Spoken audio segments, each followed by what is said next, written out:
Listo, chicos. Entonces, vamos a empezar con la clase del día de hoy. El día de ayer, o en la última sesión, nosotros hemos trabajado hasta el capítulo de ácidos oxácidos. Si recuerdan, nosotros trabajamos en la última sesión, a los hidróxidos y los hidruros. Y los hidruros nosotros los clasificamos en dos grandes grupos, o eran hidruros metálicos o eran hidruros no metálicos. Y dentro de los hidruros no metálicos dijimos que si bien no era del todo correcto, convenía clasificarlos como hidruros especiales o ácidos hidrácidos, ¿ya? Para hacer una diferenciación a aquellos hidruros que no forman ácidos hidrácidos y aquellos hidruros que sí lo hacen.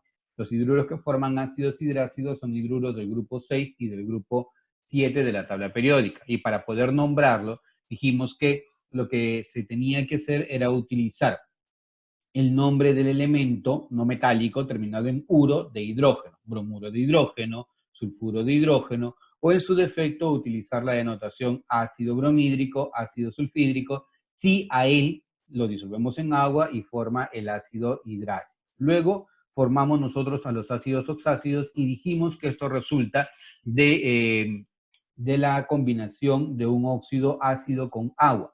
Si un óxido ácido se combina con agua, entonces vamos a tener un ácido oxácido, ¿ya? Ahora, los ácidos oxácidos nosotros los fuimos formando de acuerdo a estas fórmulas, que dependía de si el elemento no metálico tenía número de oxidación impar, número de oxidación par, o estaba frente a un caso particular, como por ejemplo el fósforo, el boro o el arsénico. Entonces, en ese caso, tú colocabas 3 átomos de hidrógeno y el subíndice tenía la forma X más 3 sobre 2, ¿ya? Ahora, en el caso de los oxaniones vienen a ser restos, así es el mejor nombre llamarlos, restos, que provienen de retirar total o parcialmente los hidrógenos de un ácido oxácido. Cuando tú retiras total o parcialmente los hidrógenos de un ácido oxácido, entonces aparecen los oxaniones. Entonces, si un ácido oxácido tiene terminación oso, esa terminación oso en el oxanión termina convirtiéndose en ito.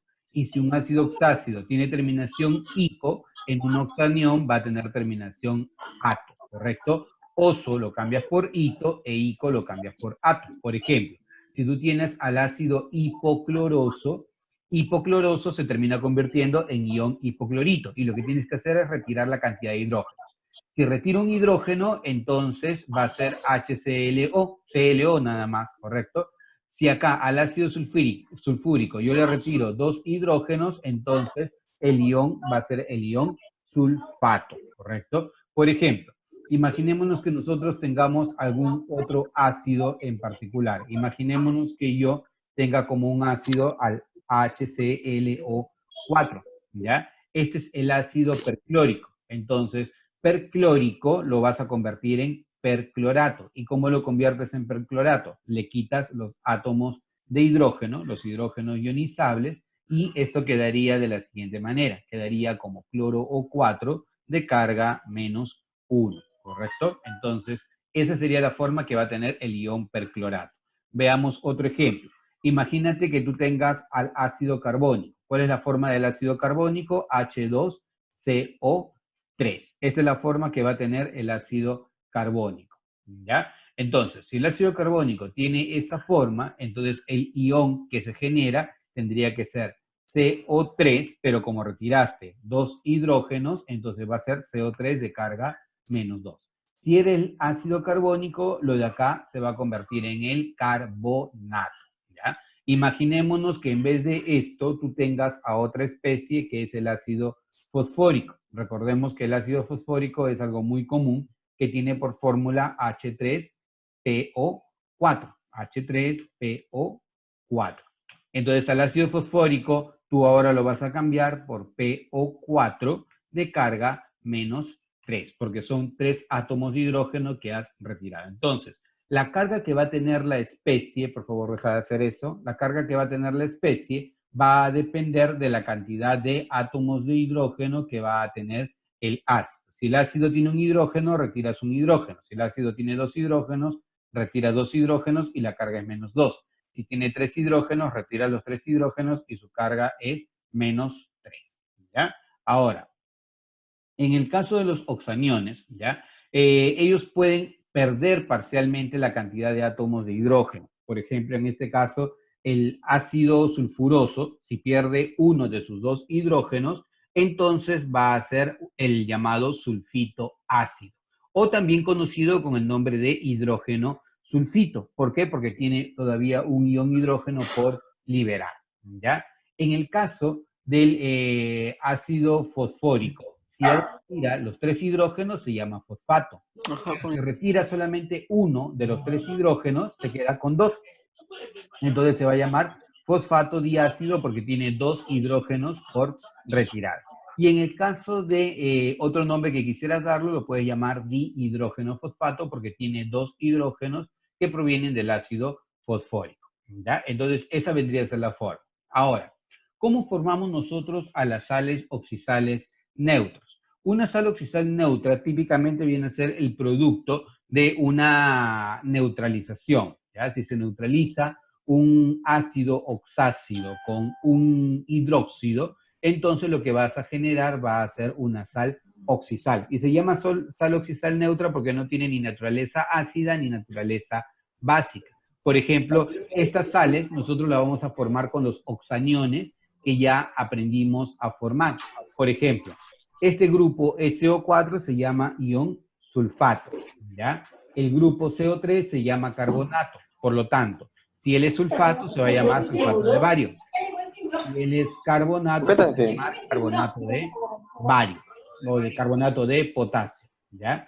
Si él es sulfato, ¿ya? Si él es sulfato, entonces se va a llamar, para este caso, sulfato de hierro, pero tendremos que averiguar el hierro con qué carga trabaja. Nos damos cuenta que este 3 proviene del hierro, por lo tanto se llama sulfato de hierro 3 o sulfato férrico, ¿ya? Y por ejemplo aquí sabemos que él se llama fosfato, y en el caso del fosfato, ¿ya? En el caso del fosfato, el fosfato tiene carga 3. El 3 del fosfato lo cruzas por acá y el 2 del cobre lo cruzas por el otro lado, ¿ya? Entonces, a la hora que haces esto va a recibir el nombre de fosfato cúprico. Fosfato cúprico es el nombre típico que va a recibir. Ahora, punto muy importante, ¿ya? Recuerden que nosotros vimos que había una manera de cómo ir nombrando a los oxaniones. Yo les dije bastante claro, hay un listadito que ustedes deben de recordar, ¿ya? Les sirve mucho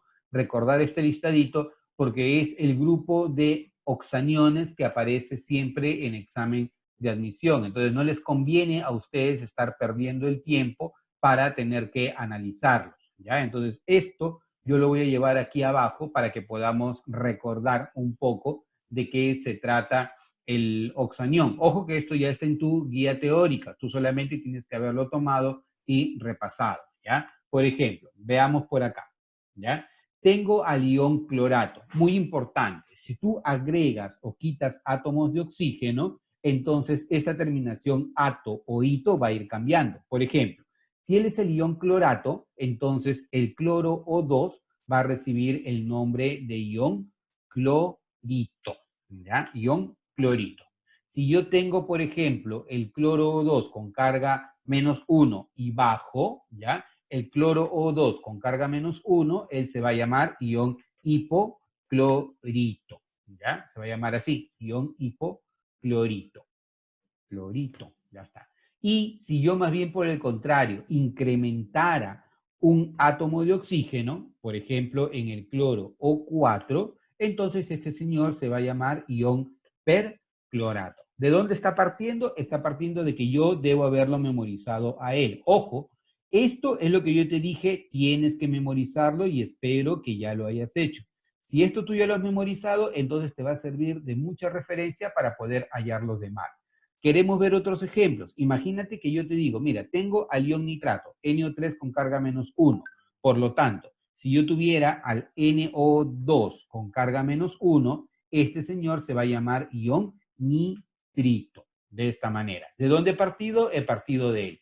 Profe, ¿y existe el hiponitrito? No, porque acuérdate, esto es una regla práctica, te va a ayudar rápidamente, pero no significa que puedes trabajarlo de manera desmedida, porque tú dices, el ion hiponitrito, no, el ion hiponitrito no, porque acá el nitrógeno actúa con carga 5 y el nitrógeno actúa con carga 3, no existe el hiponitrito, por lo tanto no puedes formar al hiponitrito, ¿ya? Pero en donde sí podrías hacer y tener alguna combinación adicional es, por ejemplo, aquí, en el ion sulfato. Acuérdate que el azufre actúa con carga 2, 4 y 6. Entonces, sulfato significa que el azufre está trabajando con su número de oxidación 6. Por lo tanto, SO3 significaría que estoy frente al ion sulfito.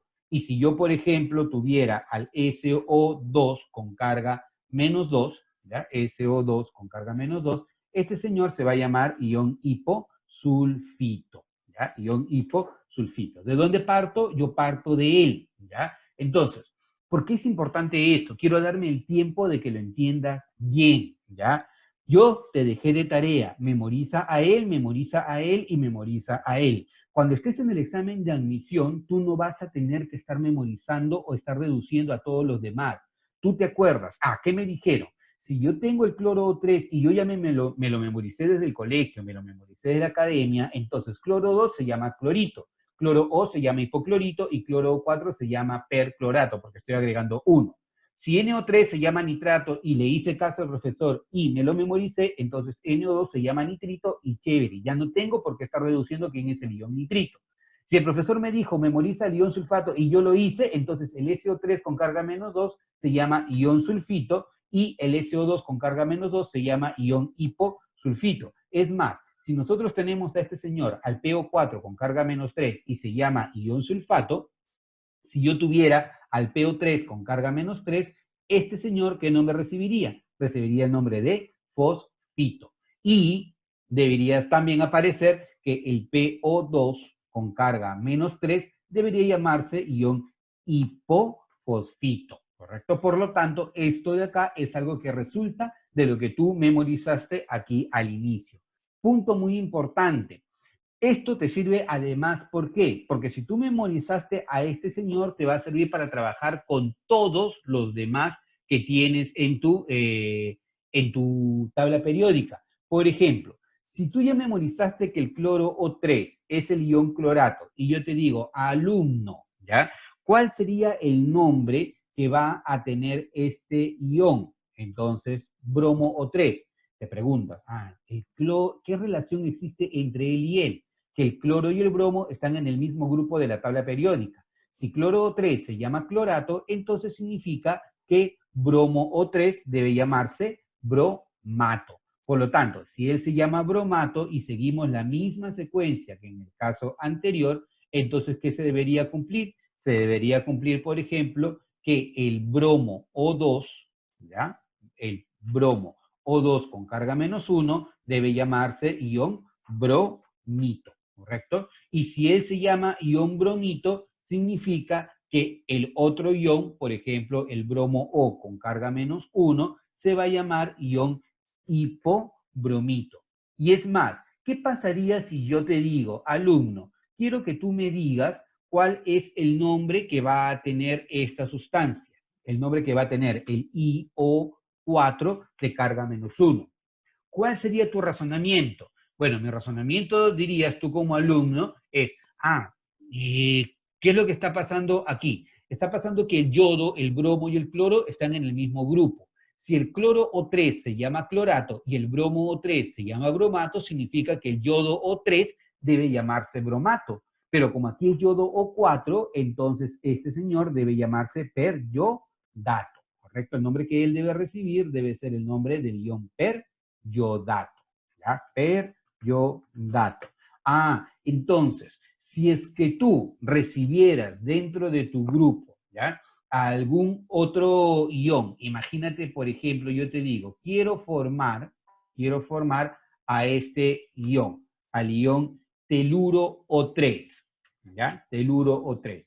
Te vas a preguntar, oye, el teluro y el azufre están en el mismo grupo de la tabla periódica. Si SO4 es sulfato y SO3 es sulfito, entonces teluro O3 debe ser el ion telurito, ¿ya? Entonces, tú no necesitas estar perdiendo el tiempo en el examen de admisión, ni tampoco estar perdiendo el tiempo en estar perdiendo en las evaluaciones para poder deducir frente a qué anión estás. Esto es lo que más les complica a los alumnos, porque al final tener tanto en memoria no vale la pena.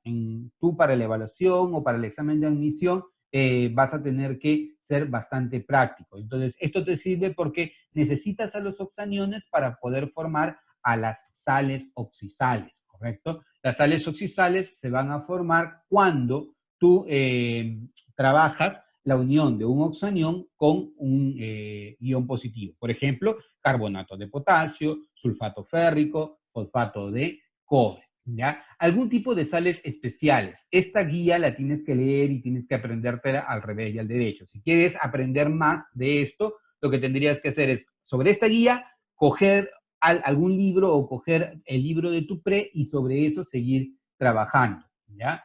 ¿Qué tipo de sustancias tenemos? Tenemos las sales aloideas dobles. Una sal aloidea no es oxisal. Las sales pueden ser oxisales o aloideas. Si son aloideas, solamente tienen metal y no metal. Y el no metal es un no metal del grupo 6 o grupo 7 de la tabla periódica. Por ejemplo, si fuera solamente el sodio con el azufre, se llamaría sulfuro de sodio. Si fuera únicamente el litio con el azufre, se llamaría sulfuro de litio, ¿ya? Pero aquí tenemos dos iones metálicos. Entonces, él se va a llamar sulfuro de potasio y de sodio. ¿Él cómo se va a llamar? Se va a llamar sulfuro de hierro y litio. Profe, y así porque sí nada más lo voy a nombrar, no, muy importante, ¿ya? Cuando tú quieres formular, escribes los cationes en orden alfabético. La K está antes que la N, la F está antes que la L. Y para la nomenclatura nombras al anión con terminación uro y también luego a los iones positivos con carga en orden alfabético. Por ejemplo, no es casualidad que él sea de potasio y sodio porque la P está antes que la S. De hierro y litio porque la H está antes que la L. Ese es el orden que va a recibir. Una sal aloidea ácida es lo mismo que tú tienes acá, solo que de alguna manera el hidrógeno quedó enganchado. Esto es cuando tú tienes ácidos con más de un hidrógeno. Y cuando ocurre eso, entonces le vas a dar el nombre ácido en el medio. Por ejemplo, este señor se va a llamar sulfuro ácido de sodio, ¿ya? Otro ion, por ejemplo, lo vas a llamar sulfuro ácido de hierro 2 o bisulfuro de hierro. Punto muy importante.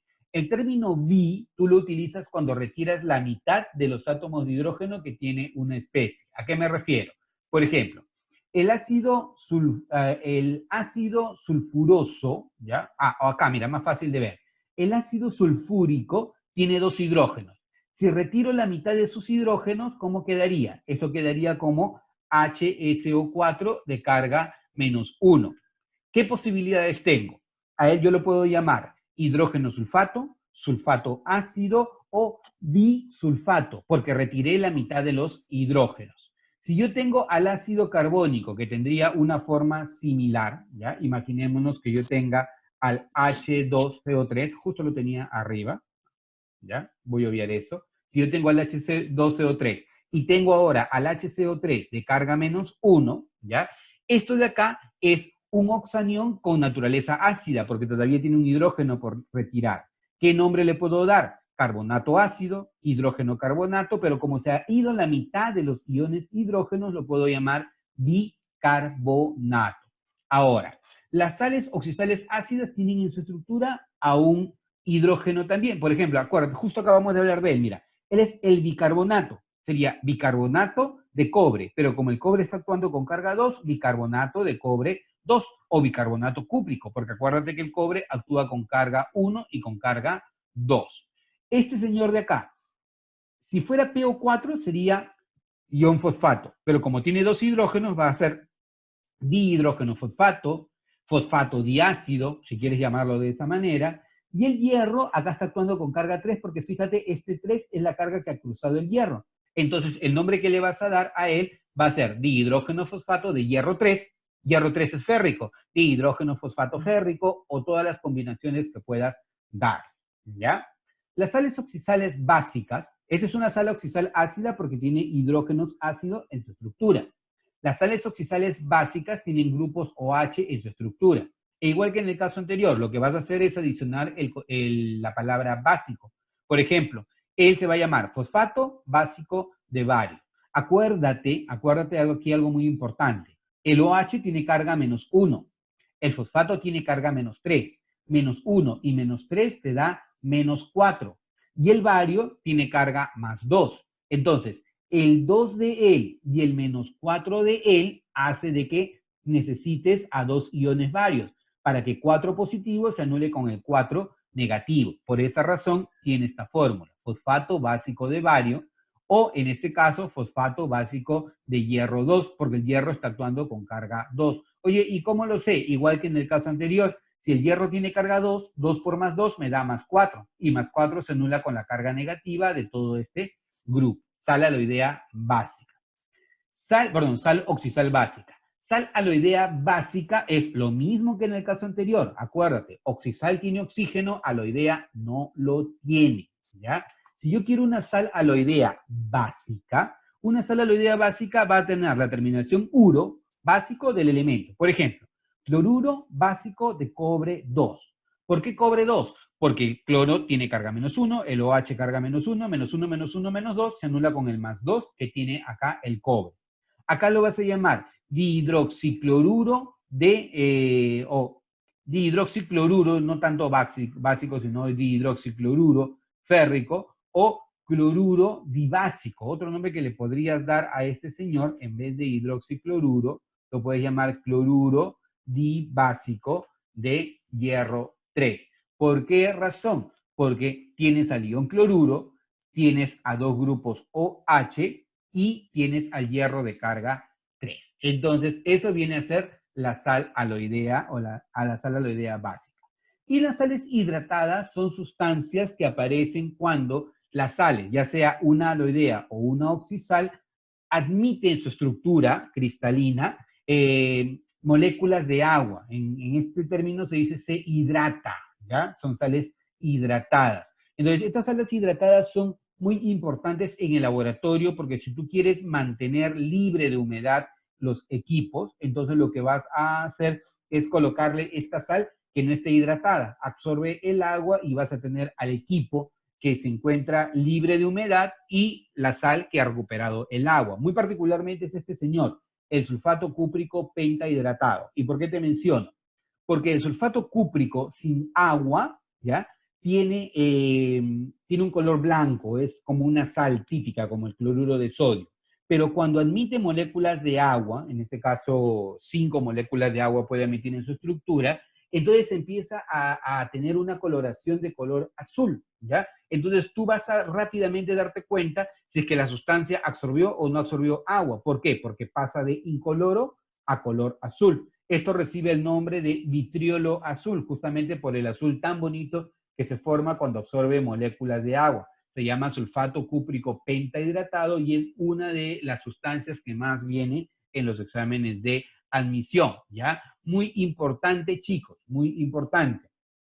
Estas sustancias son sustancias que se llaman higroscópicas. Una sustancia como una sal que tiene la particularidad de absorber moléculas de agua en su estructura recibe el nombre de higroscópico, ¿ya? Porque puede admitir humedad en su estructura. Algunas sustancias tienen nombres comunes, como por ejemplo, imaginémonos acá al NaCl, su nombre común, sal común, nombre comercial. Su composición principal, cloruro de sodio. Esta sustancia se llama aceite de vitriolo, es el ácido sulfúrico prácticamente puro, ¿ya? Si nosotros tenemos a este señor, dijimos que se llama ácido muriático, componente principal, ácido clorhídrico. Él es la cal apagada, hidróxido de calcio.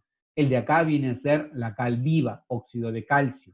Sulfato de magnesio heptahidratado, sal de Epsom, ¿ya? Esto es importante porque es una de las pocas cosas que hay que memorizar, ¿ya? No viene regularmente en el examen de admisión, ¿ya? Yo quiero que te quites el trauma de que en el examen de admisión te vienen muchas cosas por memorizar. Normalmente en el examen de admisión te van a decir, la sal de Epsom MgSO4.7H2O tiene tanta composición y un montón de cosas te van a decir. Muy difícilmente en un examen de admisión te va a exigir de que tú memorices esto de acá. No es el sentido que tiene el examen de admisión. Pero para las preguntas de las evaluaciones o para las preguntas de la pre, sí lo necesitas. O sea, te conviene memorizarlo, pero no es que si no lo memorizas, eso no va a ayudarte en admisión. No, no te preocupes por eso, ¿ya? Tengo sulfato de cobre petahidratado, vitriolo azul, lo vimos hace un momento. Sulfato de sodio decahidratado, sal de Glauber, ¿ya? Tengo aquí el sulfato doble de amonio y hierro, se llama sal de Mor, ¿ya? Y hay otra sustancia que justo el día de hoy estábamos viendo. Uy, se me fue, ¿qué pasó? Ya no lo encuentro. Ya, pero te lo voy a dejar. El tetraborato de sodio decahidratado, ¿ya? Por favor, si no lo logramos escribir, va a ser ejercicio para ti. Formula al tetraborato de sodio decahidratado. Y el tetraborato de sodio decahidratado es lo que nosotros conocemos con el nombre de bórax. El bórax es una sustancia muy utilizada en el laboratorio y en la vida diaria tú lo vas a encontrar en la famosa tiza china, esa tiza que se utiliza para eliminar a los bichos, las cucarachas. Ahí vas a encontrar al bórax. Primera pregunta. El oxanión que proviene del ácido nítrico, considerando que se disocia completamente, es... Si proviene del ácido nítrico, ¿qué nombre le darías? Acuérdate, ICO lo vas a cambiar por...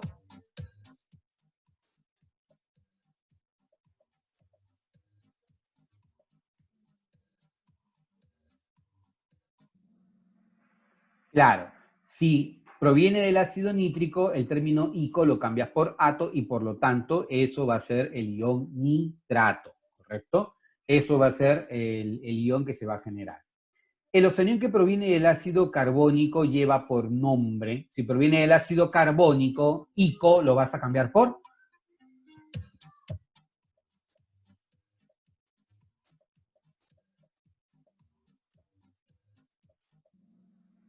Igual que en el caso anterior, si es ICO lo vas a cambiar por ato, por lo tanto carbónico lo llevas a carbonato, ¿ya? Siguiente, nos dicen acá, el oxanión proveniente del H2SO4 es acuérdate que el oxanión viene a ser el resto que se forma cuando tú retiras los iones de hidrógeno.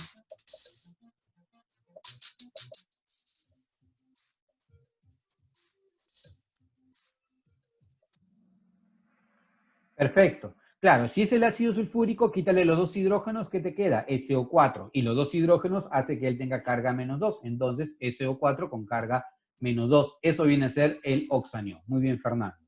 4 de 10. El oxanión proveniente de él, igual que en el caso anterior, ¿qué harías tú para formar al oxanión?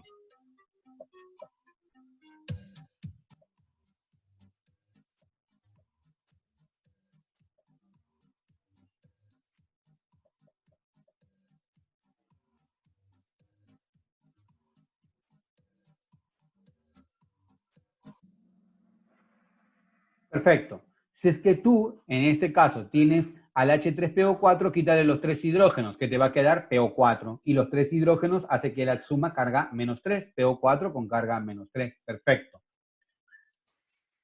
Fernando sigue a la cabeza el día de hoy. 5 de 10. La fórmula del ion perclorato. Acuérdate, te dije, si tú memorizaste al clorato, ¿qué forma tendría el perclorato?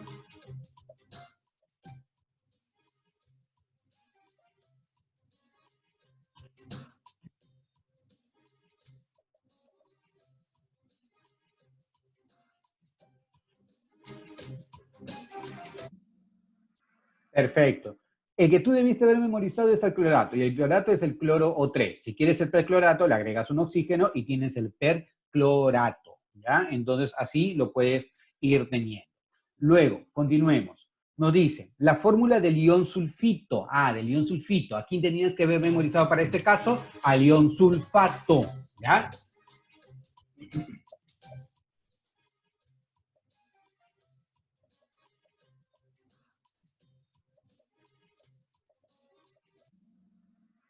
Perfecto. Si el ion sulfato es SO4 con carga -2, que es el que tienes acá, entonces el ion sulfito va a retirarle un átomo de oxígeno y es el que tienes al costadito, SO3 de carga -2. Fernando, muy bien, sigue a la cabeza. Número 7, casi digo el nombre. ¿Qué nombre va a tener esa sustancia?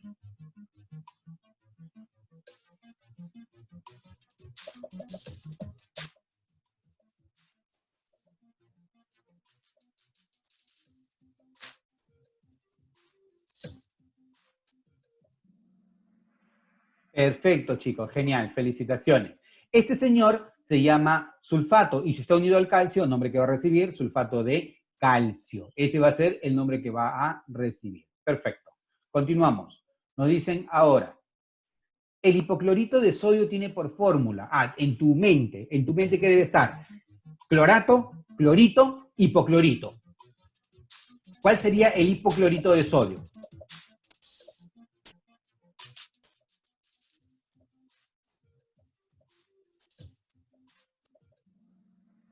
Perfecto, chicos. Fíjense, para ti, el cloro 3 es el clorato, el cloro 2 es el clorito, entonces el cloro O es el hipoclorito, unido al sodio, hipoclorito de sodio, esta sería tu respuesta. Muy bien, genial. Continuemos. Nos dicen, el tiene por nombre y te dan de dato que el hierro tiene carga 2 y 3. Recuerda que yo ya no debería darte los estados de oxidación de la sustancia.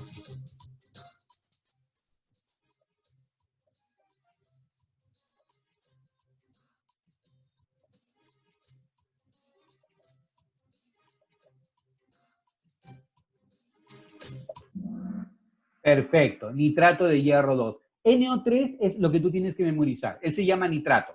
Ahora, el nitrato tiene carga -1. Cruzas la carga y este 2 proviene del hierro. Entonces es nitrato de hierro 2 o nitrato ferroso, como quieras llamarlo. Cualquiera de los dos nombres termina siendo válido. ¿Ya? Siguiente pregunta. ¿El fosfato plúmbico tiene por fórmula? Bueno, tienes que unir al grupo fosfato con el grupo plúmbico. Y con eso llegas a tu respuesta.